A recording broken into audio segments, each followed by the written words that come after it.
SSC ২৭ batch তোমাদের পরীক্ষাটা আসলে কবে নাগাদ হবে? অনেক সময় শোনা যায় ডিসেম্বরে হবে। আবার এসএসসি পরীক্ষা সাধারণত ফেব্রুয়ারি, মার্চের দিকে হয়ে থাকে। তাহলে আসলে হবে কবে? সেই প্রশ্নটার সাথে, সাথে তোমাদেরকে আরো অনেকগুলা প্রশ্ন জানতে হবে এবং সেই প্রশ্নের উত্তরগুলাও জানতে হবে। এই প্রশ্নের উত্তর আমি তোমাদেরকে যখন দিয়ে দেব, তখন তোমাদের মাথায় অনেক ধরনের প্রশ্ন আসবে। সেই প্রশ্নগুলা তোমরা কাইন্ডলি একটু আমাকে কমেন্ট বক্সে জানাবে। সেই প্রশ্নগুলা নিয়ে আমি আলাদা, আলাদা করে তোমাদেরকে জানাবো যে আসলে কিভাবে তোমাদের ওই প্রশ্নের উত্তরগুলা কাজ করবে তোমাদের জন্য। ঠিক আছে? আর আমি জানি যে তোমাদের কি, কি প্রশ্ন আসতে পারে, সেই কমন প্রশ্নগুলোর উত্তর আমি অবশ্যই দেব। কিন্তু তোমাদের তরফ থেকে যা, যা প্রশ্ন আছে তোমরা অবশ্যই আমাকে মন খুলে কমেন্ট বক্সে জানাবা। আমি আমার জায়গা থেকে, আমার এক্সপার্টাইজ এর জায়গা থেকে তোমাদেরকে জানাবো যে সেই সমস্যার সমাধানগুলা কিভাবে করতে হয়। যেমন এখন অনেকের মনে প্রশ্ন আসবে যে, "দাদা আমাদের তো সামনে প্রি-টেস্ট এক্সাম, তাহলে কি প্রি-টেস্ট এক্সামের উপর খুব ভালো করে ফোকাস দেব?" এখানে উত্তর হচ্ছে প্রি-টেস্ট এক্সামের উপর খুব ভালোভাবেও ফোকাস দেওয়া যাবে না, আবার একেবারে ছেড়েও দেওয়া যাবে না।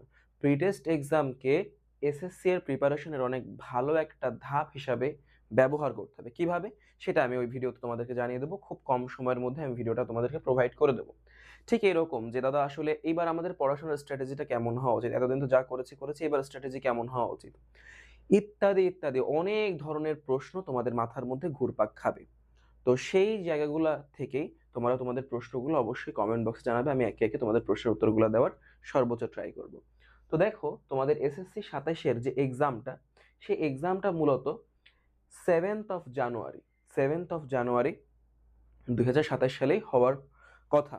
7th অফ জানুয়ারি যদি আমাদের যে মাননীয় মন্ত্রী আছেন, মন্ত্রী মহোদয়, তিনি যদি আর কোনো কিছু চেঞ্জ না করেন বা আকস্মিক কোনো কিছু চেঞ্জ না হয়, তাহলে জানুয়ারি মাসের ৭ তারিখ থেকে হওয়ার সুযোগ আছে। এখন এটা হওয়ার কথা ছিল কিন্তু ১ম এ ডিসেম্বরে। তো ডিসেম্বরেও যদি হতো তোমার, ডিসেম্বরে হয়তোবা ১ম না, শেষার্ধে হতো। তো তাহলে কিন্তু খুব আহামরি ডিসটেন্স হয়নি। তাই তুমি ডিসেম্বরে হচ্ছে না, জানুয়ারিতে হচ্ছে এইটা ভেবে আবার একেবারে রিল্যাক্স হয়ে যেও না। ঠিক আছে? তোমাকে অবশ্যই এখনকার সময়টা অনেক ভালোভাবে ইউজ করতে হবে। অবশ্যই ইউজ করতে হবে। তো এইজন্য তোমরা তোমাদের প্রশ্নগুলো অবশ্যই আমাকে কমেন্ট বক্সে জানাবা এবং আমি তার উত্তর একে, একে দেওয়ার সর্বোচ্চ ট্রাই করব। ঠিক আছে? আর আমার তরফ থেকে একটা সাজেশন থাকবে, সেটা হচ্ছে সমীকরণ একাডেমির পক্ষ থেকে এসএসসি ২৭ ব্যাচের জন্য final comeback programme for SSC 27 FCPS 27 একটা প্রোগ্রাম নামানো হয়েছিল। যেটা কিন্তু আমাদের অলরেডি একটা করে অধ্যায় আরকি শেষ হয়েছে। ফিজিক্সের একটা অধ্যায়, কেমিস্ট্রির একটা অধ্যায়, ম্যাথের একটা অধ্যায় শেষ হয়েছে। তো সেই কোর্সটা কিন্তু অলরেডি চলমান আছে।